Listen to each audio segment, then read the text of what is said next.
like a right to be free or do something doesn't really mean much. You don't have the means to pursue it.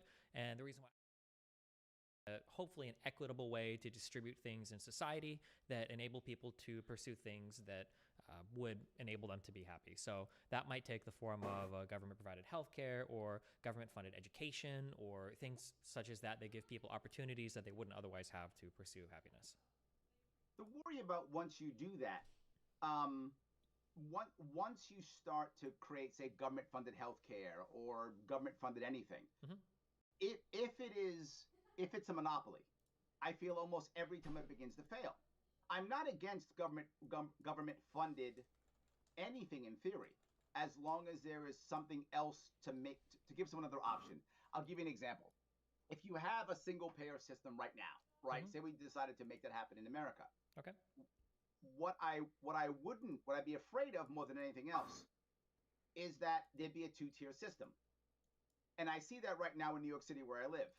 The more people bring in lower or cheaper healthcare, for example, either Medicaid, Medicare, the more the better doctors start not taking insurance.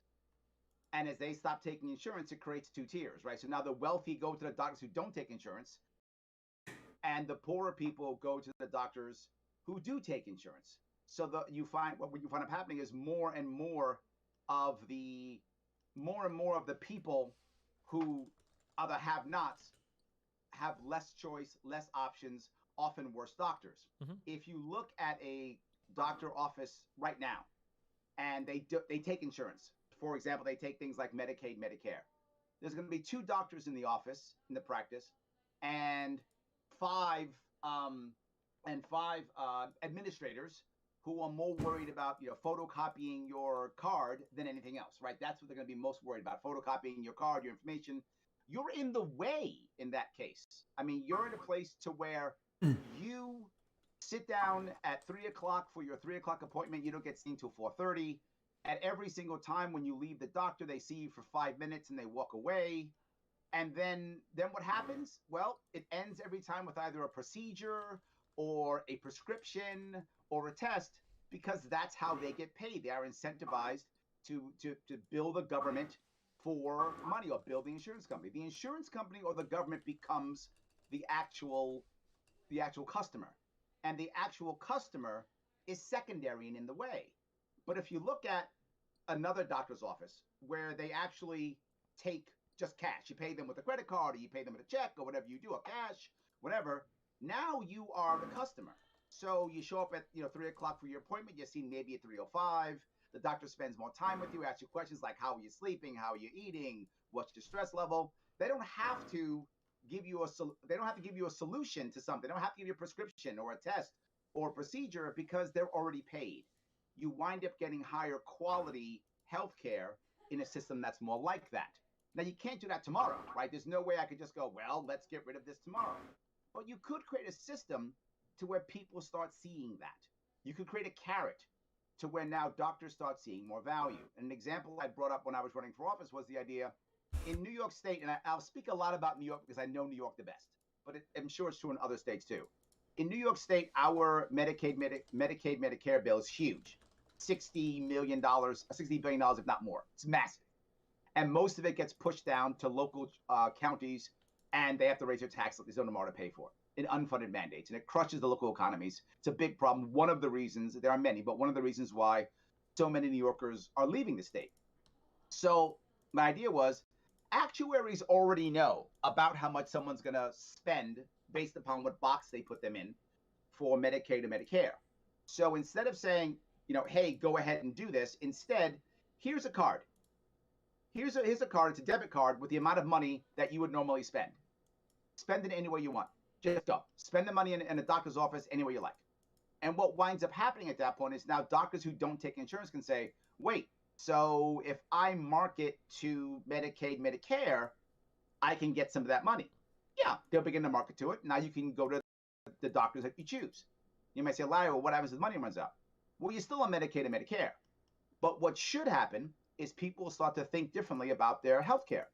They'll change how they do things. They'll think differently about it. They'll begin to shop to get better doctors. Doctors should, in theory, lower their prices so that others can go there. And it should get people to want to get off of that and to get to a better situation and maybe even get better health care.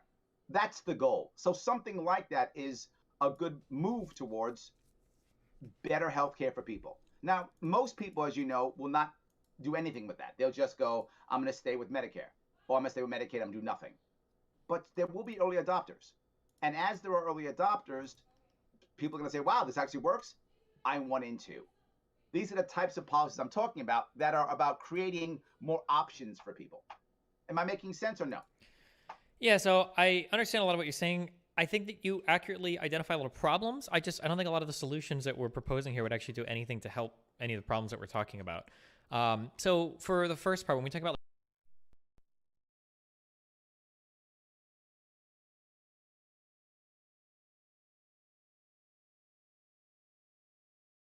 a lot of advantages on a system. Typically larger companies, like there's a whole bunch of stuff that technically a monopoly is advantaged by. So the main area that we have for a disadvantage when it comes to dealing with monopolies is monopolies can engage in like predatory behavior, and without adequate competition, we have no way to hold that monopoly accountable. And that's like the really big thing. Yeah. This doesn't really apply as much though with a government monopoly because we can vote on our government officials. So I don't think that just saying that like single payer healthcare would be a monopoly, I don't think that's necessarily a knock on it, because unlike a privately managed firm, we do have the ability to hold a government or a public monopoly accountable because we vote on people that make policies related to said monopoly. But that doesn't actually happen, though. And there are two reasons why that does not happen. Oh, wait, sure. Hold on. Wait, real quick, because you said like 3 million things. So let me just get through some of these real quick. Yeah, okay. And then we can go back and forth on a single point if you want to. That's fine. So, another thing you mentioned about how, these types of monopolies or these types of like government programs could theoretically create two tiers. I live in the United States of America. You live in the United States of America. Very clearly, there are already two tiers, if not three or four or five tiers. We very much have a tiered system that is very much tied into the amount of money that you have, which gives you access to, better and better and better levels of healthcare. Our tiered system is so great in the United States. People from around the world come here to take advantage of our like tier 1 healthcare. So we definitely already have like multiple tiers of healthcare. The idea that doctors are incentivized to make money with insurance. So, I mean, we can go back on forth. I don't think, honestly, that people go through that much med school and everything just so that they can like make more prescriptions as a doctor. I mean, there's a lot that we can get into in terms of why do doctors prescribe things? What should doctors be doing? And there's a lot of interesting conversation to be had there. However, if we're going to say that like doctors are incentivized to just do things to make money, I don't know how them taking, private cash versus them taking like private insurance is going to be much different. Like theoretically, if they're just greedy and they want to make a certain amount of money, rather than an insurance company telling them to make money, it might be like the doctor's office telling them to make money or something. You brought up the idea that like, you go to a doctor's office and there's, 2 doctors and only, 5 assistants that are doing paperwork. That sounds like an argument in favor of a more unified single payer system, because then you would probably have an easier administrative process with things like Medicare or Medicaid. I'm pretty sure the administrative overhead for those programs is like around like 2.5%. It's much lower than the average. Now, that might be for a variety of reasons, but compared to private health insurance, the overhead for that type of, for like Medicare, Medicaid is much lower. And then in terms of like shopping around for doctors, if you're paying cash, in theory, I think this works for some forms of like quasi-elective procedures. So I kind of like this model for stuff related to eyes. You don't necessarily need LASIK or contacts all the time or whatever, but if you want to pay more for it, you can go out and do it. I don't know if I would say that this should work with everything related to medicine, because you're going to have a lot of inequitable things where, like somebody's demand for insulin is, and then their socioeconomic status are going to play with each other in ways that we probably want to avoid in society. Like, oh, okay, well, good luck shopping for a doctor that you can afford insulin from. And then these people aren't going to be as incentivized to provide care for these people because they're going to be like very high cost patients. Maybe they need more time. Like, I think there's a lot of problems that can occur using that model too. There's a lot of different places in this area that we can explore. I guess you can go on what point, which one you want to tag into. No worries. I want to go, the first part is the idea that we actually have control over this. Mm-hmm. We don't. And there are 2 reasons why we don't. Reason number 1 is in most cases when this happens, the people who run this are actually some form of board or commission. The boards or commissions are almost always selected by people. We have no way of deciding that they shouldn't be there or not unless they do something that's illegal or unethical, or they get arrested or something like that. The boards and the commissions, those are the people who usually run these things, and then often they're the ones who make the rules and regulations, and then if the legislation doesn't say no, it tends to be the actual thing, right? That's what it is. It becomes law or rule based upon people who we don't vote on. Well, but and I mean, we like, have nothing. That's what usually happens right now. But let me go to the next step. If you say, well, then, Larry, we'll just vote out the people who select these people. We don't do that either, right? Most incumbents, because of the way our system works with things like gerrymandering and red and blue districts, they keep getting elected again and again and again. I'm sure you know this. The stats are that as a general rule, we don't actually the politicians aren't doing what we want as a general rule, right? Most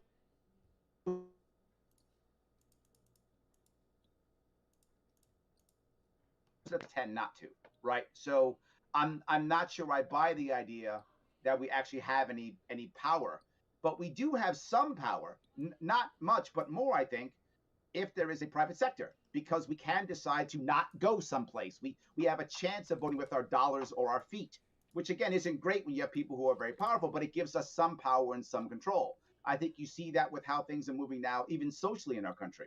You see companies doing what is, trying to move the way that the country wants us to move. I do think you see that. Am I wrong with that?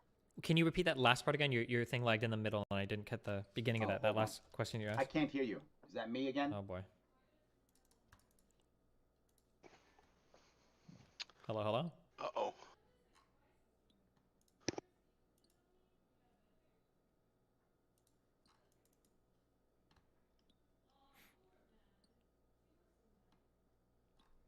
Testing 1 2.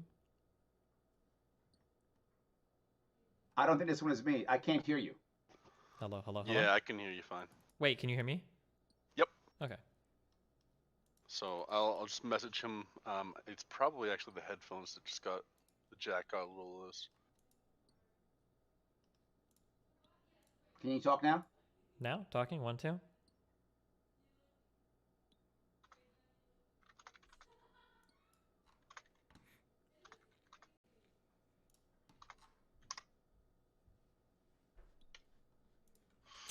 Hello, hello, hello.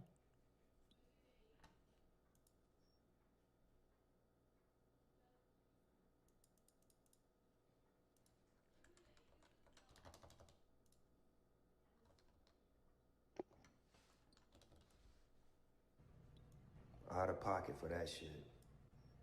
Way out of Oh, pocket. I hear you now. Oh, can you hear me? Hello? Yeah, now I hear you. Okay.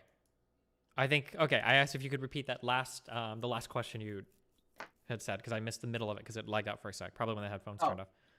Sorry. So what I was saying is I don't think that we have actually much control over this. I think that we have, as I said, boards and such.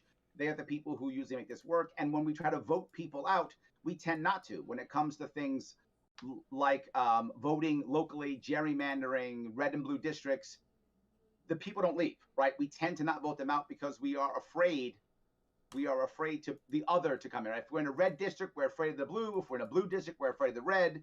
So we never bring the other person in, and the same rules keep popping up consistently. I think we do have some control when it is, voting with our dollars or voting with our feet. There is some control over that. Obviously, if you have more money, you have more control, but you will actually have some control. You can create a system to where we'll have some control versus none. But the second piece is, I don't think, and I hope I wasn't implying that, I'm not saying doctors only do things for money at all. That's not what I'm saying. I think doctors do a lot for money and for prestige and for the idea of trying to help people and many other things, being professional, lots of things. But if you ask many doctors why they're leaving the field or why they're asking their children to not be doctors, it's not because you don't make enough money. That isn't the biggest issue. That is an issue, obviously, but it's also because of things like paperwork and such. To your point about would it be easier for paperwork if it was single payer? I think you're probably correct that it probably would be easier when it comes to admin. That's probably true. I just think the service level will be so much lower. I can't think of a time where monopoly service has been good. I mean, maybe it exists. I don't know enough about the world to know. I mean, that, like the that postal service is probably a decent example, right?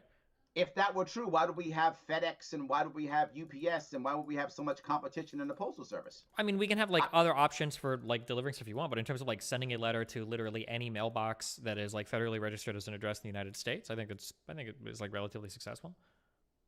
It's losing money, so I think financially that's not true. its biggest customers are like FedEx and Amazon. So I think that's not true. I think many people aren't using it. I would not say that it's first of all, it's no longer a monopoly, right? It's a semi-monopoly, but it's not really a monopoly anymore. So I'm not sure I would count the post office as a monopoly. And even if I did, it's dude? asked others to assist it in some way, shape, or form. So I don't think monopoly is a good idea. Now, when it comes to the idea of inequity, I'm not saying that we should get rid of the safety net. I'm not. I'm saying we have to provide other options. I don't want to knock down the Goliath. I want to build up. Doing well. Good to more hear, man. Davids. I'm all I right. think that's the biggest issue, and I'd rather work on. Today's building been up a Davids. day.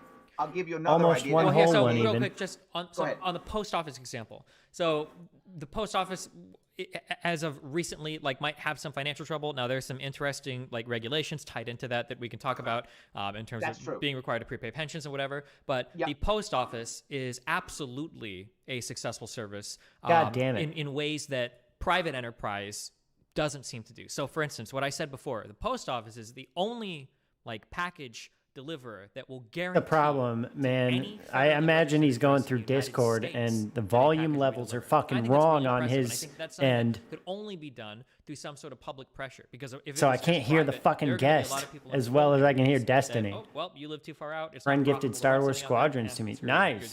You're Hey, not gonna get a cool. package. And if you don't believe me, we can just look at how ISPs You've been function playing in the that or United States what? to see the different tiers of system available to residences in cities with a lot of infrastructure versus rural areas that sometimes only have one provider that has like very, very limited connection, even available for the people out there. So I think the post office is a decent example of like, oh, well, this is a case where, I mean, we don't have to call it a monopoly if you want, because other people offer kind of parallel services, or because the post office has customers that also do private packages. But I think the post So office is pretty fucking successful take that. in terms of their stated mission, which is to be able to deliver a letter to any address in what, 3 or less days, or 4 or less Nice. days, maybe, if it's Okay. remote in the United States. How long have you played so far?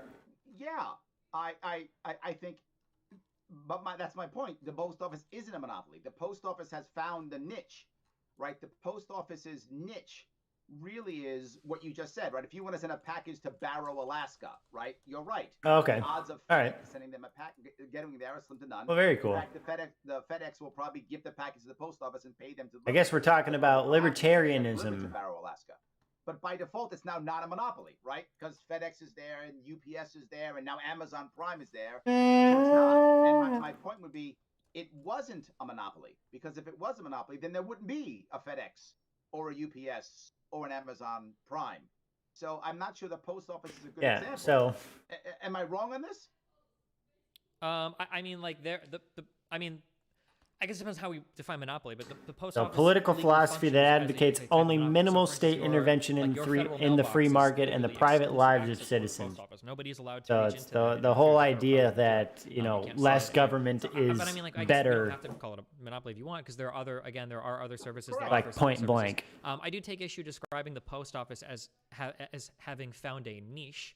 I would argue that like things like FedEx and UPS have found a niche, where maybe if you've got bigger packages that you need to deliver something, you can use them. But I think that like the USPS as like the central carrier mail system in the United So States. what's your thoughts And I'm glad that we have we're all better off for it. And if that on wasn't, big like, a government publicly versus forced no system government that had some kind of monopoly, at least delivering to and addresses, somewhere in I between? think that there are. I mean, do you agree that there are places in rural, USA that would just never get packages if it was only left to private companies? Like, what incentive would they have to deliver to them?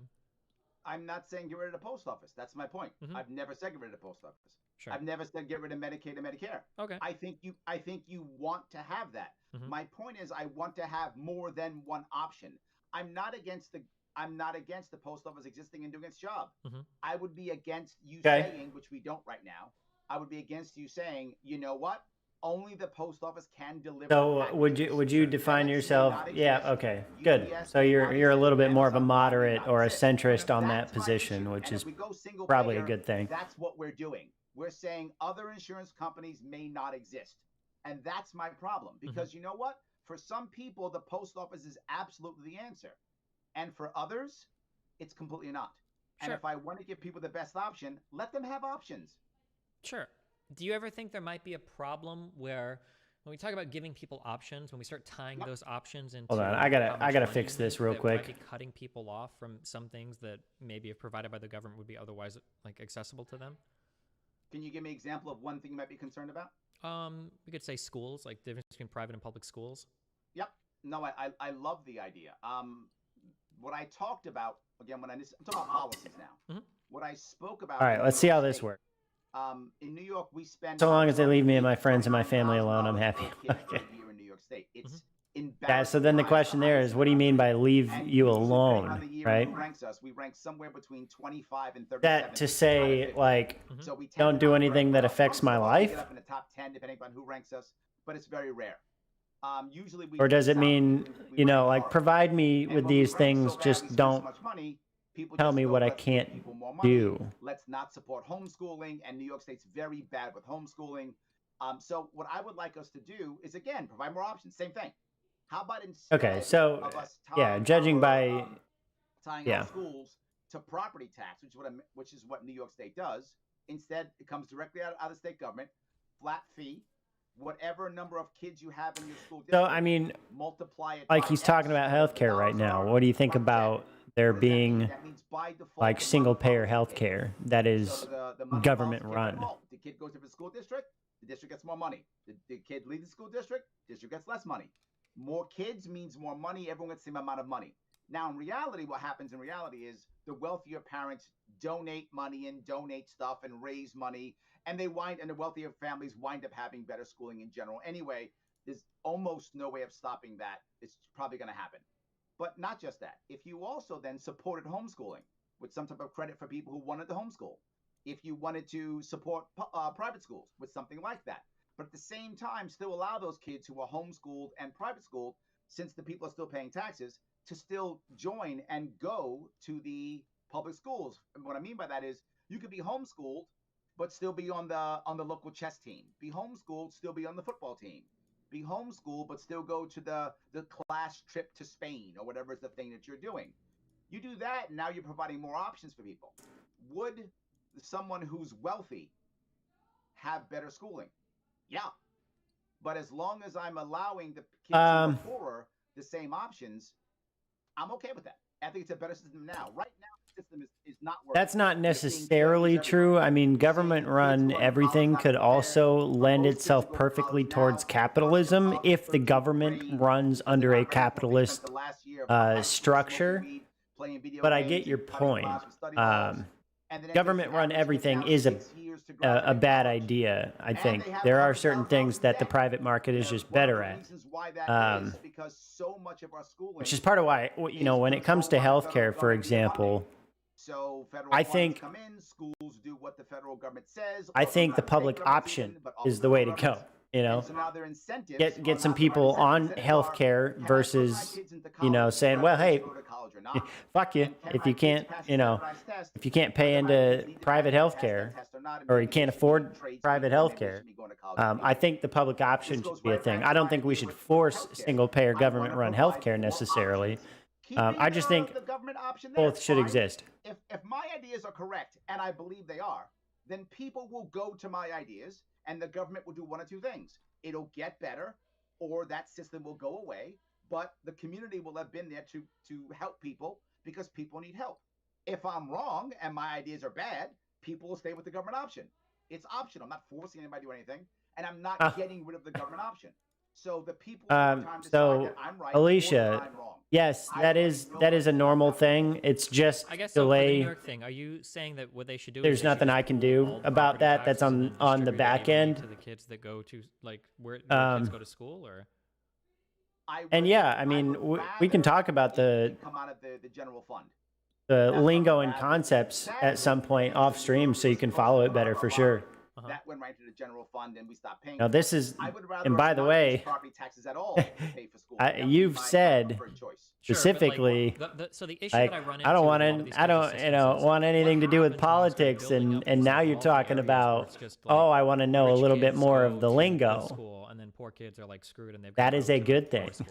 That is a very good thing. So now we can talk about those things for sure, and even just understanding the definitions of the words that are being used is going to help you formulate your own positions school, though, much more there's clearly. gonna be, like, limited which is enrollment, great. right? Like, you can't have like 20,000 kids go to the good school and there's like 10 kids for each of the other schools, right? So if I don't have federal or state mandates on things like that, let the school grow if it can grow. If the school wants to grow, it would grow. If it doesn't want to grow, it won't. It'll decide what it wants to do. Why would I stop that? Why because would I think it would probably be a better system if we could like grow our public institutions in such a way that like all the schools are better, rather than you having like a super school that takes like 10,000 kids and all the other schools suck, and if you can't move to the wealthy area, then you're just kind of like out of luck. There are two things in this case, I think, and this is going to make most people who like more of a socialized world, they might like this. You look at the Swedish model, right, as an example. Mm-hmm. They don't district their kids, really. It's go to whatever school you want to go to, right? If you want to drive your kid 2 hours to a school, okay, go ahead. So what should happen, and I would hope it would, and I think you see this in certain areas now, is that when schools see there is a group of people who will come to their school, which will get them more money, they'll create busing. They'll create ways of getting the kids to the school. They don't, because they want more funds for their school, so they'll get more funding. I think it will work out relatively well. But again, if it doesn't, then we can make moves and shifts at that point. Right now, it's failing. I don't want to measure my ideas against perfection. It's not going to work. I want to measure my ideas against status quo. Status quo is not working. And all I hear from the right is school choice. All I hear from the left is more money. I can't see either of those working. Yeah, I guess like when it comes to things like school, or as we were talking about before, healthcare, I agree that like doing better than the status quo is important, and we should look at how to improve these institutions. I just don't know why we would look for like novel solutions to these ideas when it seems like other countries have handled these ideas like already. Like it seems like other people obviously have problems with their healthcare systems, but in terms of like poor people not being able to afford medication, this seems to be largely an American problem. Like why would we try to invent some novel solution to this when we could just copy like, oh well, let's see what they do in every other first world country. Let's see what they do all over Western Europe. Like let's just copy that. Let's do like a multi-payer or single payer healthcare system, and then we can move on to like actually solving like new problems. Like if you work in like software development for computer stuff, right? Like if somebody's like, oh, like I need a chat room made, right? You're not going to sit at your computer and build from scratch like a whole new chat room. You're going to go and say, oh, okay, well, let's see if there's like a solution that exists already. You copy paste it, and then you modify it, and then you start working on new problems. You wouldn't waste time like trying to reinvent the wheel and everything. I don't understand why as Americans sometimes we feel like we need to have like novel solutions to every problem. Like I understand the desire to do like the free market stuff, but it sounds a little bit like when I argue with socialists, where it's like, okay, well, this is a cool idea. Has it ever worked anywhere ever where it's ever been proposed or ever tried? And like if it hasn't, it's like, okay, well, do we really want to be like the experimental grounds for this? Why can't we just copy something else that works and then move from there? In theory, I agree with what you're saying. The reality of it is Americans aren't going to do that. We don't want to. Our culture says no, right? And people get mad at me when I talk about culture. Culture is what gets people to say yes, right? Culture is what gets people to vote for the right people. Culture is what makes people actually make changes in their life. When we hear single payer, you just hear Americans scream. You hear Americans get upset. Americans can't even, they go nuts, right? It's, oh my God. So we're nowhere near doing that. I would like us to move to a level to where people feel comfortable enough to make a step, right? I want an idea that is fucking faces in chat to make actual change and to make people excited, but at the same time familiar enough to where Americans go, oh yeah, okay, I'll do that. Single payer is not that. I mean, I would argue that we probably have been closer, probably even under FDR, we've probably been closer than any time in history, I would say, to getting like I'm not a fan of single payer. I'm more a fan of a multi-payer system. But even for single payer, we're probably closer to that than we ever have been. I mean, we were one Senate vote away, Lieberman, from having a public option. You know, we still have the ACA. You know, the expanded Medicaid across the states probably saved thousands of lives. The ACA got, you know, over 10 million more people insured. You know, Biden wants to build on that. I feel like we're a little bit warmer to the idea of these more kind of like public healthcare interventions than I think we were at any point in our history. So why like totally step away from that now to start to go back to a system that left so many people behind before? It's a good question, and I think it's just what I feel is you have corporate capitalism right now, crony capitalism right now, where large organizations and hold on one second. Mm-hmm. Yeah. I'm sadly with my audio, my people that I'm doing live can't hear you. I apologize. I don't know why that's happening. Let me see if I can fix it real fast. Hold on one second. Oh, no problem. Hold on. Let me see if I can fix that real fast. See if that is possible. Hold on. Do you know what you're broadcasting with? What software? No. All right. It's not going to work. There we go.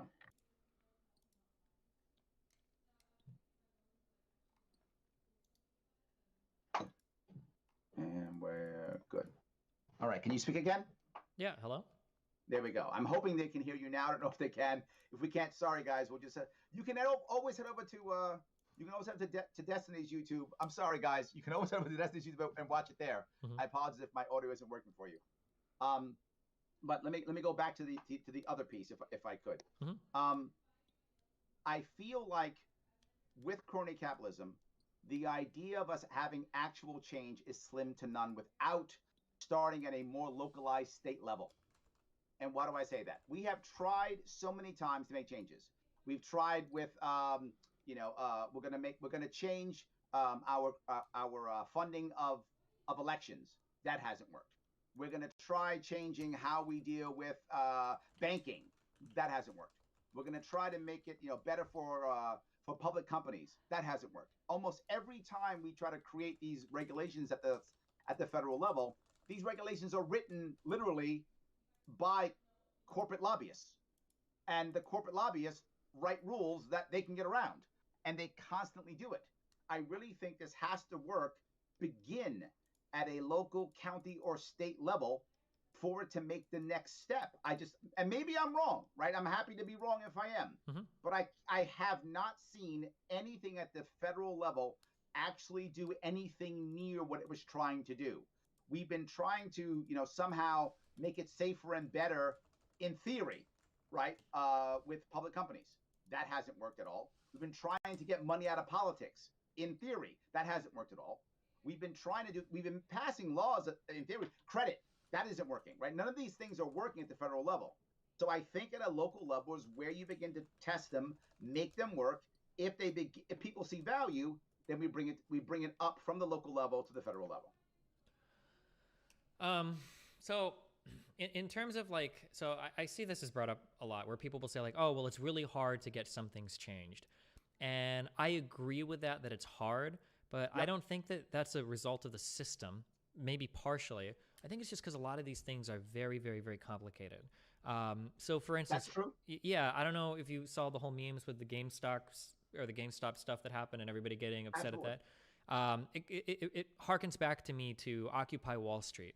I think a lot of people have very strong feelings sometimes about what to do about like a particular, piece of legislation, or like a particular, not piece of legislation, but like people have an idea for what they want something to look like. And I think the way that people approach this is like, I want to start like a really big project, I want to build a house and it should be easy. I just need a couple boards and maybe like a pipe for water or whatever. But then when you get down to actually doing it, it's like, okay, well, there's a lot of stuff that goes into this. Like I've got to get water from the main. I got to like get electricity. There's like so much stuff. And then you kind of get like bogged down in this area. Making these changes is actually really, really complicated. And you can get a lot of people to agree that something needs to change. But when it comes time to figuring out what those changes look like, well, now we've completely divided against ourselves. I think a really good example of that, a really good example of that in real life is Brexit, where, barely the country, decided, the UK was like, okay, well, we should leave. But then it's like, well, what should that leaving look like? And it's like, okay, wait, hold on. Now we don't even know if we want to do it anymore. And I think it's similar when you look at things like, for instance, like public funding of elections, people, say like, I want to change the way that election funding works. Like, do you really? Like, well, what is that going to look like? If you ask any person on the internet or in real life, what do you think about Citizens United? People will immediately, recoil in disgust. Like, Citizens United, horrible decision for the United States. But if you talk about it for a couple minutes, that's a really hard decision. And the court's probably decided correctly on that.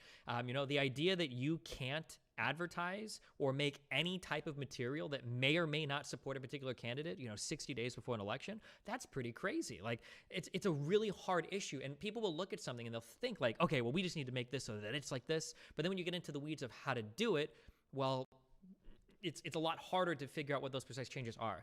So I'm only pointing to that. So when you say like, oh, well, we failed to change the funding of elections, we failed to change how our banking is, we failed to do public companies or whatever.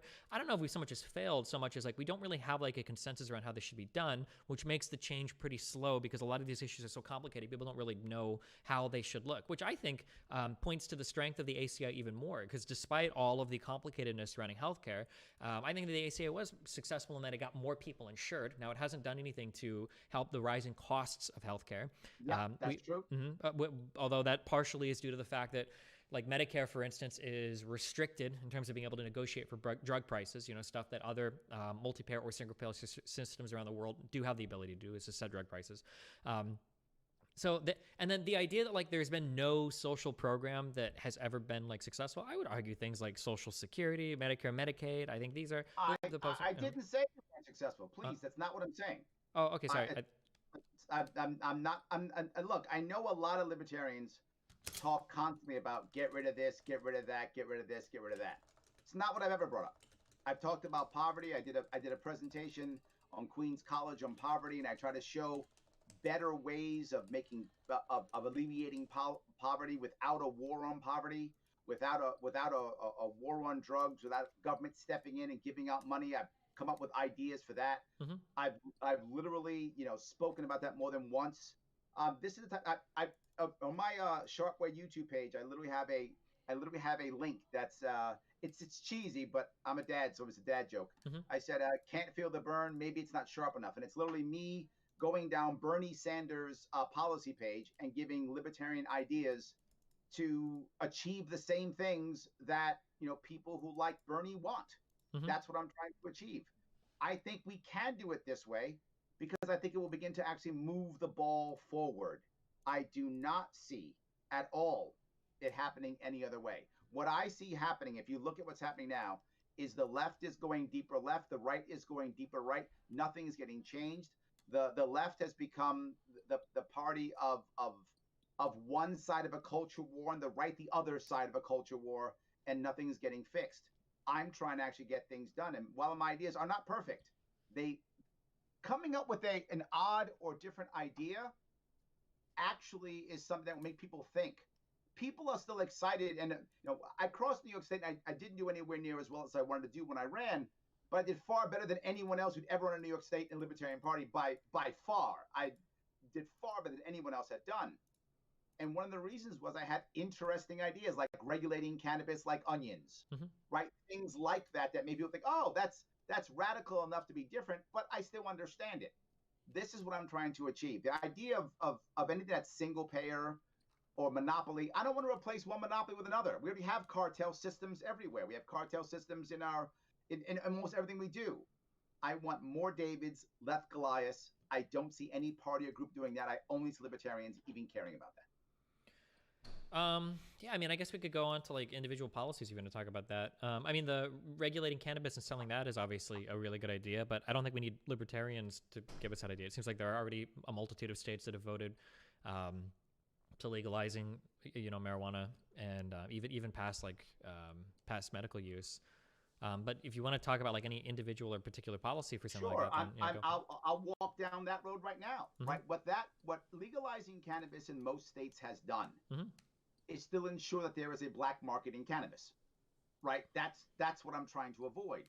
General rule that my team and I put together when we started talking about Wait, can cannabis, you say that legalizing it has made a black market?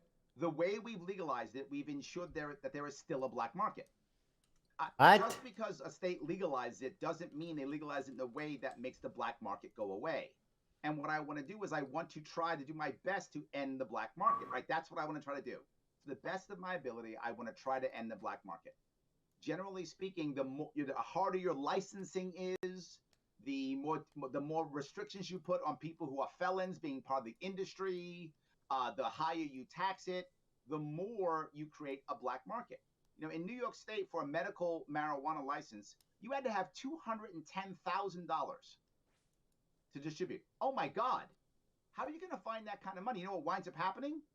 Wealthy people wind up having either hedge funds or they wind up having some kind of holding company, and they start doing it. And the local farmer gets screwed, and the local dealer gets screwed. The local dealer, it just stays as a dealer. He doesn't do anything. So you want to make sure when you legalize it, well, I said regulate like onions, because if you want to grow onions in your backyard, you can go ahead and grow onions in your backyard.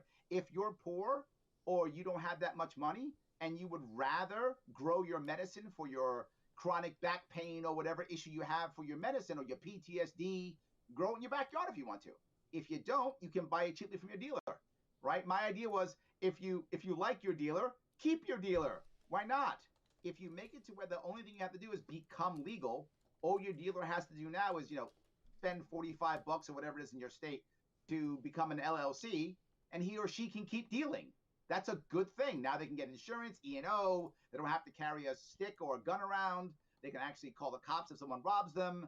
All of a sudden, it becomes a legalized market. You don't need street justice. None of that anymore. I don't need to have. How does that get rid of the black market? None of that stuff's required anymore. But when you start to do it the way they did with so much money, those guys stay illegal.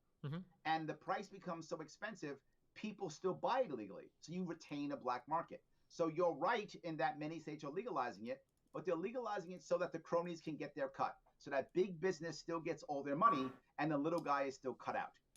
I would rather have it to where it's a cash crop for small farmers. And the example I'll give you is in New York State, we allowed some regulations to be removed on breweries. And in New York State, we had a big explosion in local small breweries in New York State.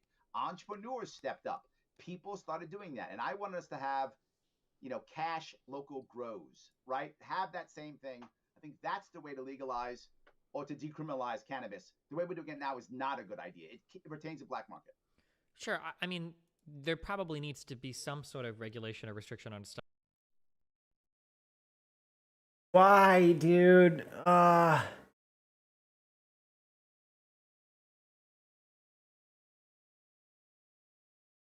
of black market, though, right? Like that's going to be true. But if you just did 18 years or older as an example, the black market would be minuscule. It would just be the people who want to sell to kids. That would be it. That's your only black market at that point. While that's still a terrible black market, but if I'm going to send my police force into people's homes or neighborhoods, I'd rather send them in to stop it getting sold to kids. If I'm going to use them for that, use them for that. That's a good reason to use cops, to stop kids from getting drugs. I'm okay with that. Okay. Right? Use them for that. But I don't want to use them to not kick in your door because they don't like the number of plants you have in your house. In New York State, I think you only can have 3 plants. If you have more than 3 plants, they can kick in your door. And they don't even have to have a warrant in New York State for that. That's how we're regulating it now. We're creating an office of cannabis management because it's so critical to regulate cannabis. Why? In the black market that cannabis is in now and has been for centuries, we don't have any deaths due to cannabis. So now that it's legalized, we require a board. That's what I'm talking about. That's the kind of stuff we're doing in all states. There's no requirement for a board. There's no requirement for this. Is there an onion board that stops you from selling onions? Of course not. Now you're saying, Larry, I might want quality control. Great. You have quality control with any food or product that people put into their bodies. Keep the same quality control for that. And all of a sudden now what begins to happen is people will still be able to win. The little guy can win. I want the little guy to win. I want the local community to be able to win. And with the way we're doing it now, it's not happening. All those people in Colorado there was a big homeless boom in Colorado when they legalized cannabis, because so many of the people who were in other states, they believed, sadly, that they can go to Colorado and get into that industry. Many of them had criminal records, and they thought they can go in there, work in the industry, get their life turned around, get a second chance at life. And what did the government do? They said, no, you had to be here a year, you got to pay the fees. So they got there, and they had nothing. And they went to the black market, they became homeless, all kind of problems. Now that is what the fuck is this guy on about? Chunk of it. So you don't talk about policies? Yeah, that's the policy I want. I don't want big government involved in something like that. I want the little guy to win. And what I would argue is every time we start to regulate something like that, by default, we become crony capitalists. by default, we start helping out the big guys, and by default, regulatory capture becomes the norm. Sure. So, I mean, I can agree with you that there might be undue restrictions on selling cannabis, that maybe it is too heavily regulated in some areas. I mean, that's probably the case. I've heard as much in terms of the restrictions that go into setting these shops up, especially down in California. I wouldn't be opposed to rolling back some of those, obviously, to make it so that they could be more competitive. That being said, even if we get through all of those stages, and even if we accomplish all of that, I don't know where we get this idea of like the little guy ever winning against big business. Like just by the virtue of how economics works, that's never going to happen, right? Like even if you have Why do you think that's never going to happen? Because big businesses are always going to have like massive advantages over small people, except for in very, very, very niche industries. Like that's just and that's my entire point. You create many niche industries. That's exactly my point. Yes. Well, but like but not everything can be a niche industry. So for instance, cannabis is not a niche industry, right? Like there's going to be. Well, not anymore. It isn't. Well, it could have been. Well, how? Like if assuming you make it legal, there's always going to be massive movers that want to get involved in that, and a massive operation is always going to be able to outproduce and outcompete like smaller individuals, no matter what kind of anything is set up. And what I would say is, look right now, and again, I'll go back to New York, our brewery industry. There are many huge brewers, right? I mean, huge. Anheuser-Busch is massive, right? I don't know who makes Coors Light, so massive. It's huge. I don't even know the company. I think, but they're massive. shit. Yet somehow the industry began to explode. Wine, it's a niche industry. Lots of local people have, wine, and they're able to make good money and explode. So I do think there are many examples of little guy growing and getting bigger and badder and people jumping into those fields. I think you absolutely can do it. If you have the right environment. Look, I grew up in a poor neighborhood in the Bronx. And I remember when I was a kid in the Bronx growing up, most of the people, I grew up in the 70s. And when I grew up in the 70s in the Bronx, I remember kids and people making money as entrepreneurs constantly. I remember them braiding hair on the sidewalk to make money. And right now in New York State, you want to braid hair, you have to get a license for that. It'll cost you $20,000 to braid hair. I'm not joking. If you walk a dog in New York City, you require a license to walk a dog. That's the types of things that I keep talking about. That's what crushes the little guy. Those are the things. These are all ideas that are, it's about safety. It's not about safety. Who are the people dying from hair braiding? Nobody is. It's a fantasy. That is just more regulatory capture by large businesses who keep doing that. If you have a government that says, where's the harm? There's no harm. Stop. But we don't have that. Our government is like, let's keep doing this. And my point is you have to make an idea to where you have to have an ideology that says, let's just let people be people. And we don't have that. Yeah, that's so how it begins to explode. Again, I understand that like occupational licensing is, it seems to be pretty dumb in a lot of areas. Like I don't disagree with that. Yep. But again, one, I don't think we need to be a libertarian to say that. I think that a lot of people should be able to agree with that from across the aisles. No, you have to. And then, no one else says that but libertarians, my friend. There's not a Democrat or Republican that I hear in my state saying what I just said. So in my state, you got to be libertarian. Okay. All right. Maybe in New York, I don't know in New York State what every politician says, so that might be the case. But yes. I've heard, colloquially speaking, I've heard a lot of people talk about how occupational licensing is pretty bad. I've even heard challenges to the amount of medical training that doctors receive as being prohibitive and unnecessary in terms of like how many years of med school and everything are required for that. It might be the case in New York that maybe the only people talking about this are libertarians. Destiny says some words the wrong way. One of the words he just said. However, colloquially. Even if we got rid of all occupational licensing. That's someone just pointed it out too. It's like an interesting thing to bring up. Like I'm sure that we can find certain kind of like niche things where people are willing to pay more because of the nicheness of it. So for instance, like if you're a musician, you probably don't want to buy a saxophone or a guitar from Walmart. You probably want to go to a specialty shop down the street or whatever.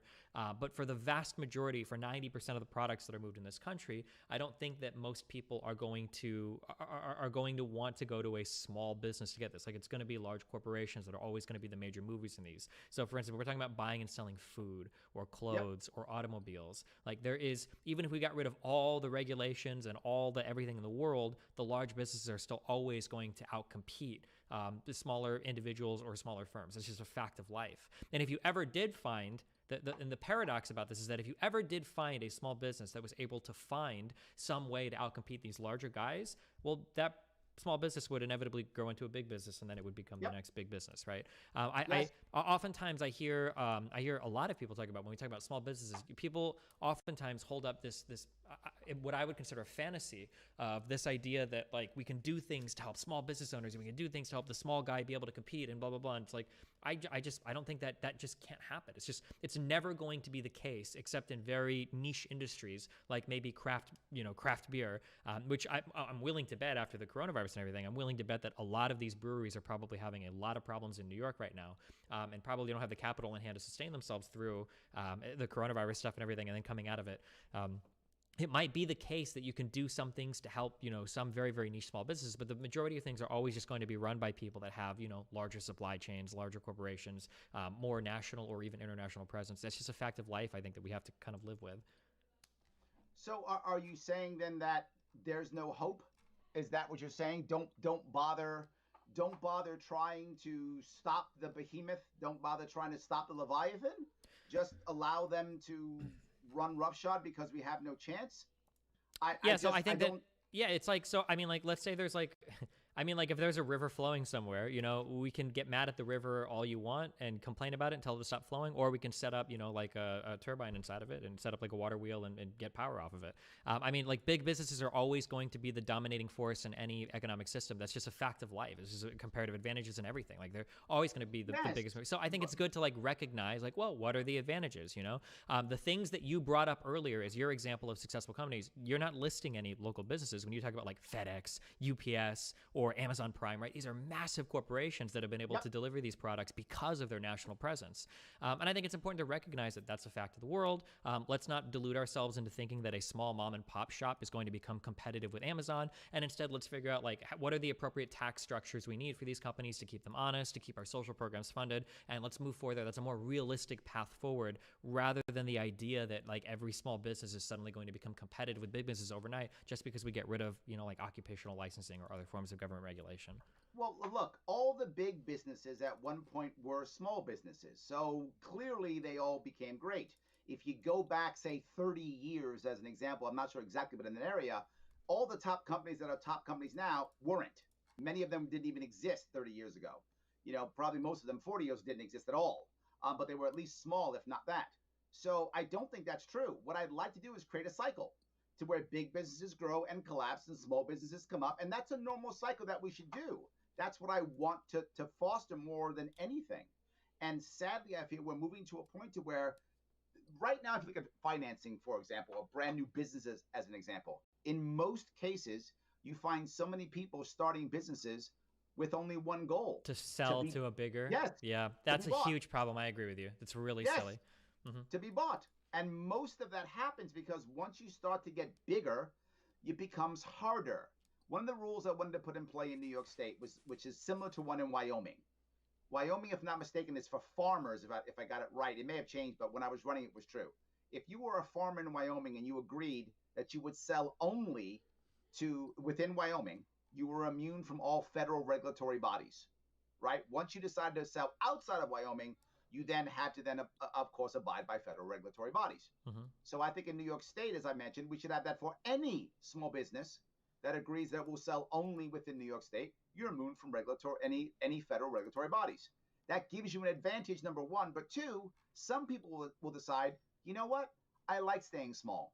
I don't want to become that big guy ever. I'm happy being that local guy who just services your lawnmowers or sells you, your meat and potatoes or whatever is the thing that matters, right? They're going to be happy to just do that. So you do that, you encourage people to be local, right? You're going to encourage that. And the small people can still survive.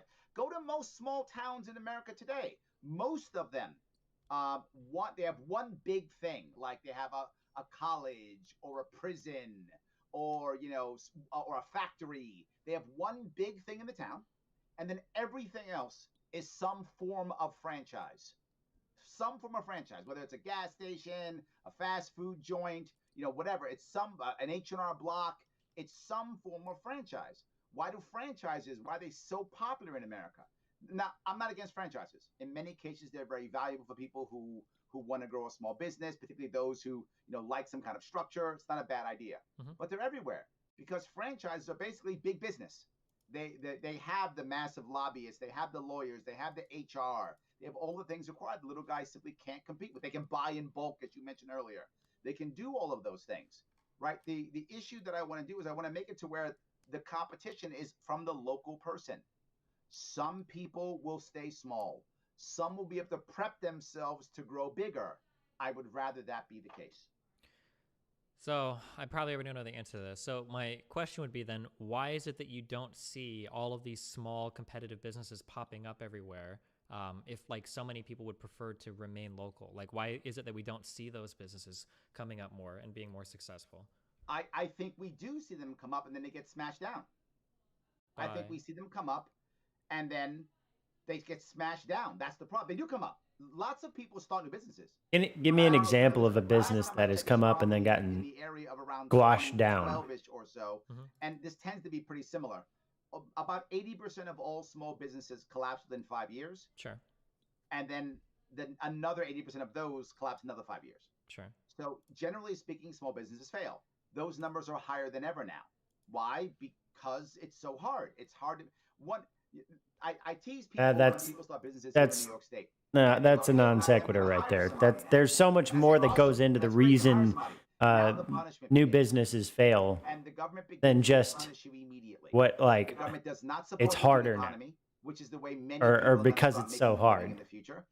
And people are going to change the way they work. The average person in America, if you're a youngster, you're say 20 or in that area, you're probably going to have 5 different careers in your life. 5 different careers, not jobs, careers. How are you going to learn a different career? Odds are the gig economy. You're going to do some jobs here or there, learn something new, change and shift. You might go back to school, but probably not. But you might go back to school nowadays. That kind of thing is possible. But the odds are you're not going to. Government goes out of its way to crush that. Not a non sequitur. I'm going to call myself out on that. Right? You have to, as I just said, if you want to walk the dog in New York City, point is there are so many more factors that go into it than that. That's crushing small businesses. Of course it is. You get it. This is what happens, and I'm assuming it happens in your state too, but I could be wrong. Once you hire an employee, who cares? Immediately, New York State assumes that you were a bad person and begins to write you notes that you owe them money. I'm not joking. Ask anyone who started a business. You get a bill. You owe us money. You owe us money. Now, if you're savvy, you have an accountant, and the accountant takes that and goes, "Don't worry about it. It's just New York State. New York State assumes you're guilty. I got you. Don't worry about it." But if you're not savvy, you begin to negotiate with the state. And the state will negotiate with you, even though you don't actually owe the money. Once you say you owe the money, the state will go, "Oh, good, you agree you owe the money? Great." And they'll start to negotiate with you. So now you're writing a check for $2,000, $3,000, $4,000, $5,000 that you didn't have in the first place. What is the IOU for? What do you owe them for? They'll say things like, "Well, you are working in a business, therefore you owe workers' comp. And you don't if you are a sole proprietor. You don't. It's just not true." But they'll say that. You'll get a note for that. You'll get a note saying that you owe money for either workers' comp or for unemployment insurance, whether or not you have full-time or part-time employees. And you only owe if you have full-time employees. But they'll still send it anyway. The note will come regardless. The second you put your EIN, which is, for those of you who don't know, that's your number that says you're a business. You're basically the equivalent of your business social security number. Once you send it out, they come out right after you. This is the kind of thing I'm talking about that small businesses get hammered with. What they'll do is they'll create a regulation, and the regulation will say, okay, if you do something, whatever the bad thing is, then the fine is $10,000. And they'll say, well, the fine's $10,000 because there's a possibility of harm, so we should punish these businesses, and they should pay $10,000. Well, what winds up actually happening? The rule or regulation isn't really an important regulation anyway. It'll be something like, and I'm just giving this up as an example.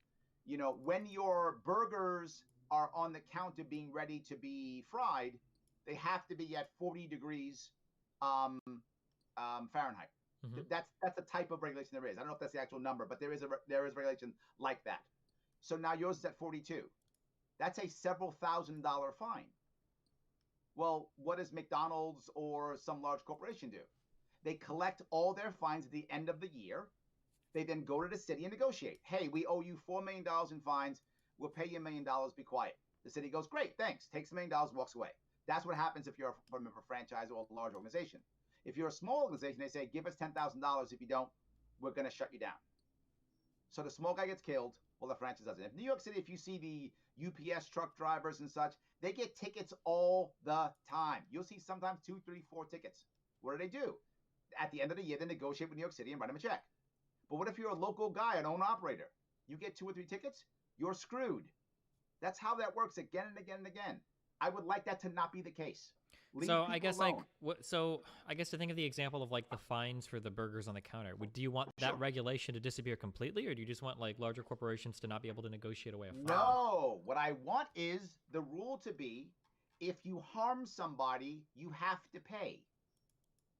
Not whether the hamburger's at 40 degrees or not. Did you harm somebody? Did someone get sick? Did someone complain? Did somebody die? Did something bad happen? You see large corporations, they will literally do stuff that people will die. They'll be killed. And they will say, we admit no wrongdoing. Why? Because they followed the regulations that their corporate lobbyists wrote. So since they followed the regulations, they say, I've done no harm. So they pay some fee to some lawyers in a class action lawsuit. The people who got hurt 7 years later get $4.92. The lawyers make $1 bazillion. And they say, I've done no harm because I followed the rules. Because the crime is not against the individual, the crime is against the state. I would rather it be, if you have a burger joint and you give someone food poisoning, you owe them. That's assault. That's a problem. Pay them. Fix this. Don't pay the state, because what happens is now enforcement is a profit center. I don't want enforcement to be a profit center. Enforcement should be for safety, not as a profit center. So now you have many organizations. You probably heard this if you know people who have restaurants. The second the health inspector comes in, they simply throw all the food in the garbage. I'm not joking. They take all the food, throw it in the garbage. Because it's cheaper to rebuy the food than to pay the fines that he will find by default. And it's a thing they also do here. Small business owner has to try to survive. The health inspector comes in. I'm not making this up. It's a story I heard more than once. They drop several $100s on the floor, meaning the owner. And he picks it up and he asks a question. He says, I'm sorry, I just found this on the floor. Is this yours? If the inspector says yes, he leaves. If the inspector says no, he stays. You're increasing corruption. You're encouraging corruption. You're encouraging pain. And you're attacking little guys. There's no tomorrow. This is my problem. I want to make it to where if you hurt someone, pay for them. You hurt them. I don't want the crime to be against the state. I don't want enforcement to be a profit center, because what winds up happening is now the state becomes predatory. What happened during COVID, the state made a bunch of rules for COVID, and they were random. And this happened all over the country.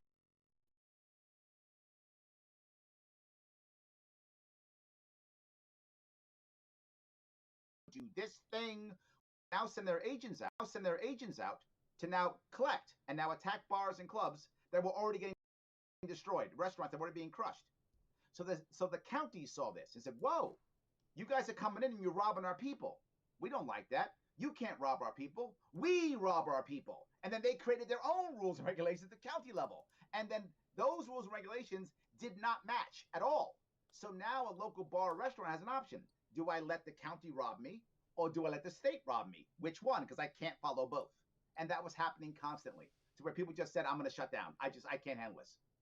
And again, this goes back to the same thing. So, the state becomes predatory. Yeah, so I can't speak to the difference between state and county rules for the coronavirus stuff in New York, because I just don't know. In terms of talking about how like we should ease up on regulations and just enforce people that end up actually harming people or doing damage, it seems to me that one of the big problems that we have as humans is, and then as business owners and as capital investors, is people don't usually prepare well for like very rare circumstances, or what they think might be rare circumstances. Yep. So if we were to decide to do that, let's hypothetically like, okay, we're going to get rid of all of our restrictions on food storage or whatever, or temperatures of like how long could something sit for, room temperature on a counter or whatever, right? If we were to start doing stuff like that, it seems like there might be some businesses that would still be proactive about it, but a lot of businesses would probably stop caring as much. And then more people would get food poisoning. Maybe businesses would get fined. Maybe some would go to business. Maybe it'd be hard. I mean, it can probably be hard. I don't even know how you would go about proving food poisoning. I guess unless multiple people got poisoned from the same place. it seems like in cases like this, I think that I feel like a really good real world application of this is, are you familiar with like what happened with the Texas power grid? Yeah, absolutely. Yeah, so like that was an example where everybody was like, okay, well, we're going to let the free market decide. You can buy power from individual people or individual companies. They're all going to compete on the grid. They're going to all offer you the best price, and that's going to be the way that we're going to go forward. And one thing that we discovered is for that model, they were very, very, very ill-equipped to deal with disaster. When something came up, everybody was just completely flabbergasted, and we just didn't have the preparations in place. And I feel like before that argument would have happened, the standard kind of like free market, laissez-faire, libertarian argument would have been like, well, you see, what will happen is at least one person will prepare for that disaster because when it happens, they're going to be very highly compensated for it. And that means that other people are going to be incentivized to do it as well because there's going to be money there and people are going to pay them if a natural disaster happens, blah, blah, blah. And that might be like in a hypothetical world where everybody is like a hyper perfect rational actor and they're all doing their, risk assessment perfectly. But in the real world, it doesn't happen, right? People will hardcore maximize for the short term or short medium term, and they don't always look ahead to like potential disasters. And so I feel like when we talk about like getting rid of all regulation and just punishing people that do things that, or getting rid of a lot of regulations, just punish people that end up doing harm to people rather than just enforcing a regulation, I feel like you're going to have a lot more of that harm committed because people are just pretty bad at prioritizing how we, deal with risk. I think it's a valid point. So what I would say is, instead of saying, I would turn regulations instead to guidelines. So you want to have guidelines, right? You might want to say, look, your hamburger should be at 40 degrees or whatever the case may be. We recommend this is what the government says, so we should do. And then require the businesses to hold insurance. You require them. That's a requirement. Do you have enough insurance that if you do something stupid, that you can deal with that issue? Two things will happen. Number one, insurance companies will eventually do some type of inspection, which is fine. I don't mind that at all. The insurance companies will, of course, do that because they don't want to pay out when people do dumb things. The second thing you would do is, once you have the insurance company doing inspections, when the insurance company starts paying out, they may even have their own rules and regulations that if you want to get insured, you have to do this and do that. And if people don't do the things, then they can't get insured. And if they can't get insured, then they can't have a restaurant. So the insurance companies would literally wind up shutting down the restaurants by default. Yeah, but now it seems like we've just moved the problem down the road, though, to where it used to be the predatory state was shutting businesses down, and all of the same problems you talked about before, where you drop $100 and the inspector would be like, oh, wow, cool. Well, instead of a state inspector, now it's just going to be like an insurance guy, no? Don't we have the same problem? No, we have a problem still. It isn't the perfect system, but the difference is it's in the insurance company's best interest to make sure that he doesn't crush that business because he wants the business to stay and keep paying premiums. So it has a better incentive. That's the same of like the state too, though, right? Yeah, you want businesses to stay in business so that they can. If that were true, we wouldn't have shut our entire state down for COVID. Absolutely not true. No way. Well, but there's other incentives as well. It's not the individual The individual bureaucrat is incentivized by collecting cash. The individual bureaucrat is that is predatory, is a profit center. They must collect money from the people and the businesses. That's their goal, and they are judged often monthly, if not quarterly. Often, for sure, yearly. I don't think bureaucrats, but bureaucrats, it's not like they make more money. It's not like if I'm a state enforcer or whatever, if I like bust, like certain restaurants, I'm going to see like 20% of like the fine is going to be like sent to my bank account or something. No, like I feel like the insurance company would be way more incentivized than any bureaucrat in terms of like punishing people or whatever. No, the insurance company, the opposite. If anything, the insurance company would be more lenient, and that might be a problem, right? The insurance company might be more lenient because the insurance company is going to make its money based upon premiums. It's not going to make its money based upon fines and fees. So the individual bureaucrat, you're right. They don't say, "Oh, guys, you know what? Because you brought in $100, here's an extra 20 in your pocket." Of course not. But if you're a bureaucrat and your job as an inspector is to go out and to collect cash, if you don't collect a certain amount of cash, I am going to pressure you. And what example do I have of this? Look at all the sting operations that local liquor authorities, state liquor authorities use. They're creating problems where there is none. And ask anyone who's a bar owner who you might know, and you'll have either seen or heard or actually watched something like this where 3 people come in a bar. True story I heard, and somebody else was there. So unless both were lying to me. So I believe it's true because 2 people both corroborated it. So 3 people come into a bar. The bartender does his job. He asks for ID. The young lady shows her ID, and the two men show their ID. The young lady is not of age. She's only 20, not 21. The bartender says, I'm sorry, I can't let you drink the beer. I apologize. I can't do it. It's against the law. She goes, okay, I won't drink it. Can I just pay for these two guys? He goes, fine. He gives two guys the beer. He's fine because the rule is she can't purchase it. I mean, that sounds fair though, right? Like that's what the law is, fair? no? Yeah. It is. No, it's the law and it's bogus. Why would they? There's no crime. Who was harmed by that? The three people who were there were all state agents. No one, the woman who was under 21 didn't drink the beer. So no one was harmed. This was a sting operation to punish the bar because they were trying to collect money. Do you think if this was real? Sure. Okay. So I'm curious in terms of how far we take this. So let's say somebody manages to become incredibly inebriated and they drunk drive from a bar to a house. As long as they don't get in an accident, should they not be fined for it? No, I think they should. No, that to me is obvious harm. How is it harm if they don't crash into anybody or hurt anybody? What's like the example would be, what if someone had a firearm, they had it loaded, finger and trigger, and were flashing it around in a bar? I think that's a line I don't want to cross. Now, is that gray? You're right. It's a gray area, and we have to draw a line somewhere. In my view, yeah, some people just change the example real quick. Well, I guess like yeah, go ahead. This is an obvious problem. You're out there with a car and you're drunk. You are a threat. This is threatening. You're threatening other people. That's my view. Many libertarians disagree with me. Yeah, but I guess so. But a threat exists in the other example as well. I guess then the issue wouldn't necessarily. I lost your sound again. Can you hear me? Testing 1 2 1 2. Is this me? Or is this you? Your sound just went away all of a sudden. Hello. I didn't do anything differently. I don't think that was me. You guys can hear me, right? Can you still hear me? Yep. Okay. Testing 1 2 1 2. Let me see what I can do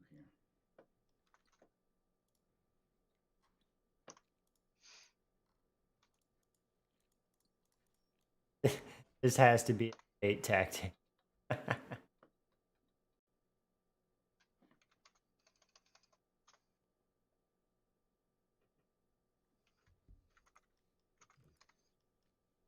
Testing. Are you there? Yep. Can you hear me? Test. Among Us. Let me try one more. See if I can get you in and get you out again. See if that'll work.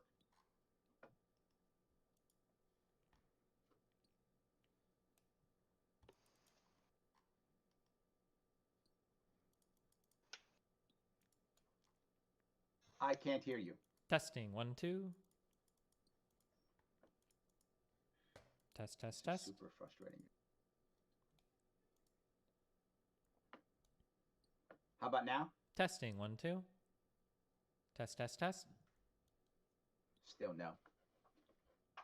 Among Us. Sorry. Testing 1 2 1 2.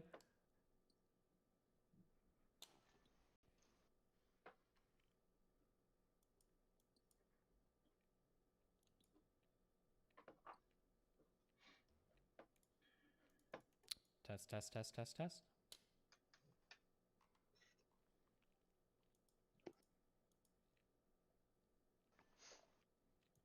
Well, we gotta get Larry new headphones. Yeah.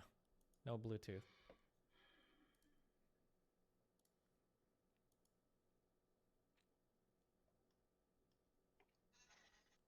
Testing. I don't know what I've done. I don't know if it's me or if it's you. You all of a sudden went out.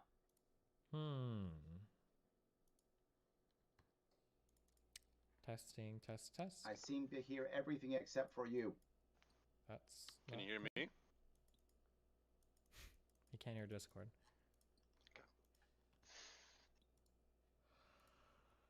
Okay. Testing 1 2 3. Are you guys messaging him? Yeah, I messaged him on Discord and then his email. I assume it's just the plug was loose. Oh, maybe. Well, no, if he says he hears other things on his computer, then it's probably somehow in Discord the audio device is getting changed. What is probably happening, if I had to guess, is something is connecting and disconnecting with his computer, and when it connects, it changes the default audio device, and Discord is sending that audio to that. That's my guess of what's happening. Oh. My PS4 controller does that. Yeah.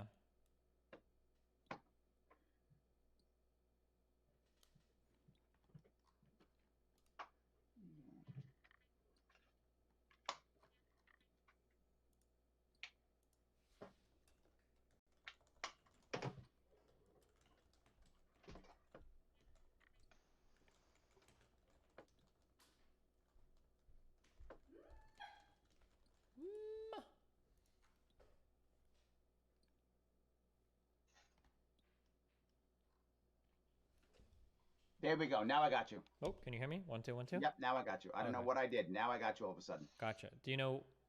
My guess is that something is like connecting and disconnecting from your computer, and every time it connects, Discord is sending all the audio there. That's my guess for what's happening. Ah, that makes sense. That absolutely does make sense. Yep, that makes sense. I think you are correct. Okay, gotcha. That's usually what's happening. Let me see if I can fix that. Okay. There we go. All right. I think we're good. Okay. All right. Sorry about that. Yeah, no problem. So I guess in terms of like the drunk driving thing, so we would say that like even if you don't get into an accident, you ought to be punished for drunk driving. Yeah. Yeah, so I guess it sounds like for the 21-year-old, 20-year-old thing, the issue that you had there wasn't their way of enforcing that kind of law or fine. You just think that that particular law is dumb then, right? It's not really the enforcement part that you have a problem with there. It's that if you're 20, you should... No? The way it's enforced, right? In this case, the incentive for the State Liquor Association, the incentive is for them to go and collect. That's their incentive. So they create a sting operation where there is no one who's actually harmed.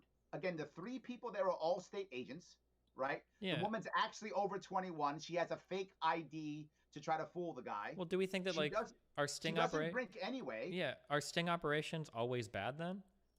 Not always. If they're a sting operation because there is an actual person, right? If say they believed because someone said that this guy or gal was serving people underage, then maybe you have a state agent come in and see someone who's younger and literally just stay there and watch and see, does he do it? Does he not do it? Check her ID. There's actual harm. Punish the guy. Absolutely. 100%. Well, but I mean, like that's, but my point you're never going to... all 3 was state agents. I don't understand what the problem is with that. It seems like this is like standard practice, even in private industry, you test people like this. So I have a little bit of food background. I don't know if this term is ubiquitous throughout the industry, but we used to call them secret shoppers. Absolutely. Yeah. Yep. So you have like a random guy comes in. Usually it's like I think it's usually like a third party that's hired by the corporation. They come in and they have like an experience in your restaurant, and then they kind of like evaluate you based on what happens. I mean, that just seems pretty standard practice across like everything. Where I've done it myself. I have been that person. I've done it for other industries where I act as a consultant. I would come as the consultant. I'm the secret shopper, if that makes any sense. I would do it, of course. But yeah, so like that sting operation is done internally, meaning the companies want it to be done. They're not going to punish people. I mean, they're not going to all of a sudden get shut down or fined. They're now going to fix their own internal policies because they want to be better. That's a whole different way of saying I'm going to be predatory and come after your business. Well, but the reason why we have to have those restrictions is because companies aren't going to be incentivized to the more moral action here. So, for instance, like if you have a bar, it would be nice if you could sell to people that are under 21. It's more customers. It would be nice. I agree. Nice. So they're incentivized to do something that might not be like in the best interest of the public health, right? We could talk about like the coronavirus related lockdowns as well, like where it's kind of bad for business, but the incentive there isn't supposed to be for making money. It's supposed to be for some other thing that we're serving. So it would seem like having these sting operations to enforce rules or regulations, I think in general would be good. I think it feels to me, maybe we're just not connecting here. Like I would only get upset if these sting operations were done against things that I consider to be like stupid laws. So for instance, like I disagree with a lot of like speed limit related stuff in the US, and it seems like 95% of drivers do. That's why, it's like, oh, like the first thing you ask anytime you're on a new freeway or a new highway, you're like, okay, how much can I speed here without them pulling me over, If it's marked 60, you can go 70, 75 maybe. But like, so like when you've got like speed traps set up that are writing people tickets for going, 60 and a 55, it's like, okay, well, this is dumb. But it's not because the officer's running a speed trap. It's because we consider like this type of like law is dumb. So like if there is a speed trap that was set up and they were only ticketing people that were going like 100 in like a 65 or something, it's like, okay, well, are you really going to complain at that point? So yeah, I feel like the idea of having like a body that exists just to search for people that are violating certain regulations, I don't think there's anything inherently wrong with that. And then setting up sting operations just to test people to make sure that, like, are you guys following the, restrictions? Like, seems like it wouldn't necessarily be bad either. When you bring up this sting operation in the bar where, it's a girl and she's got 2 guys, like, hey, I want to buy alcohol for these 2 guys. And the guy's like, okay, yeah, sure, I'll sell it to you. Like, that could have just as easily been like,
Oh, okay. We're all right. By that. It's very rare that you actually have quotas. That's very rare in police forces. But in reality, they have unwritten rules, right? So if you're a cop, Destiny, and you made 12 busts this month and I only made 8, they don't say, Larry, your quota is 10. They go, look, Destiny did 12. Larry, what are you doing? What are you doing, Larry? What's going on? And all of a sudden now I better go make some arrests now. That's a common problem you find. But what if you were instead, the cops were incentivized by people being and feeling safe in their neighborhoods, right? So if the people feel safe or are happy, you're a good cop. Not did you arrest enough of them or bust enough of them or decide that you wanted, to collect enough money through civil asset forfeiture. Civil asset forfeiture is the epitome of this. And that's what it really is, right? That's the paragon, maybe it's a better word. It's the paragon of this. It is exactly what people have searched for. How can I go out there and hunt and get money? And when you do that, go ahead. So civil asset forfeiture, for sure, I think everybody agrees that that's horrible. Not at all. There's lots of people who love it and they jump on it all day long. I see it all the time. There might be some people that love it, but I heard people like John Oliver had a huge segment on his show. I'm pretty sure Trevor Noah on the Daily Show has talked about it. Like civil asset forfeiture seems like one of those things that I feel like I hear people even in the mainstream will come out and talk about how dumb it is. We stop it. What? Why don't we stop it? If I had to guess, I would say that civil asset forfeiture policies are probably dictated by local police enforcement. And if I had to guess, most of these issues are going to come down to local elections, and the types of people that vote in local elections don't really care about civil asset forfeiture because their assets aren't being forfeited civilly. Yes, this goes back to my first piece of us having no control that I talked about an hour ago. We have a great deal of... It's a perfect example of that. We have a lot of control. We just don't exercise it because people don't vote, unfortunately. But it's the same thing. That's what happens. That's how it works. Right, the people who are affected by civil asset forfeiture are people in poor neighborhoods who don't have access to lawyers, who often are immigrants, who often are afraid of cops because they've been arrested more than once. They have a criminal record, so they go there and they hunt in brown and black and poor neighborhoods. That's what happens all the time. So yeah, everyone's, to your point, everyone says civil asset forfeiture is bad, but they don't do anything. Nothing changes. That's my point. Civil asset forfeiture is without question unconstitutional, but doesn't matter. Doesn't matter. There's no way someone go, oh yeah, totally constitutional. Just take people's stuff when they're not accused of a crime, when they're not charged with a crime, when they're not convicted. There's no way that's constitutional. But we do it. But we do it, and it doesn't change. And mandatory minimums, clearly not constitutional. Clearly not. And we do it. We keep doing it. So I don't think we have control of these things at all. We have to change incentivize. We have to change how we incentivize everybody. Incentivizing everything. It isn't always money. Yeah, I don't. It sounds like money, but it isn't always money. There are a lot of issues, especially on local levels, that don't get the attention for a variety of reasons. The right types of people don't vote to ever change these things. I agree with that. I guess like I kind of had said before, like I agree that these things are problems. These solutions don't feel like they would fix these problems. So for instance, when we talk about like incentivize, we need to incentivize these things differently. Enforcement bodies should be incentivized to find people that need to be enforced on. That's the reason why they exist, right? Like if the FBI exists, like I want the FBI to be incentivized to finding people that are committing federal crimes.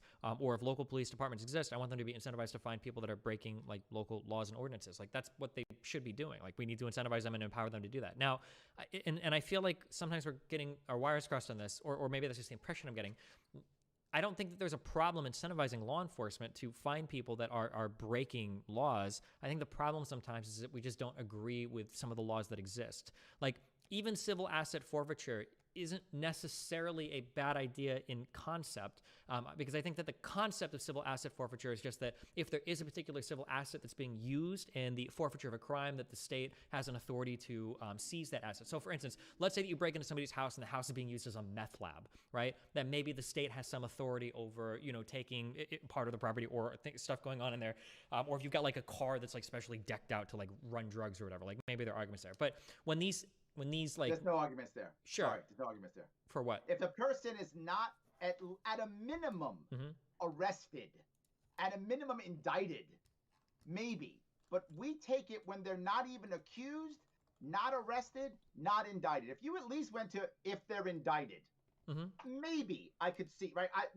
Now we can have a conversation. But civil asset forfeiture, the person doesn't even have to be indicted. At a minimum, indicted. At a minimum. Sure. So here's like the analogy that I'll draw that is hard. I probably am already gonna know what your answer is, but like, how do you feel, for instance, about like no-fly lists? Whole idea for many reasons. Number one, there's no due process. Number two, the incentive is the same as I talked about before. What's the incentive for me? I'm a bureaucrat, and I create a no-fly list. And what's my incentive? To put everybody possible on that list. Because if one person gets through and does something bad, I'm fired. So when I'm not sure, you're going to list. And not just that, here's what actually happens. Once you're on the list and you then say, hey, Mr. Bureaucrat Larry Sharpe, I shouldn't be on the list. They go, I'm not talking to you. You're on the list. I'm not joking. That literally happens. So you can't, there's no due process to get off the list. And you get on the list based upon suspicion. You are being punished based upon suspicion, not based upon a conviction. I would buy a conviction at a minimum an indictment, but a conviction, okay, you're indicted, fine. But so that's the more. But number two on a no-fly list. Why in the world? How does a no-fly list actually work? Does all of a sudden now terrorists are no longer terrorists? Of course they are. They just find other ways of getting around. What winds up happening with all these laws is that the good people get punished and the bad people find other ways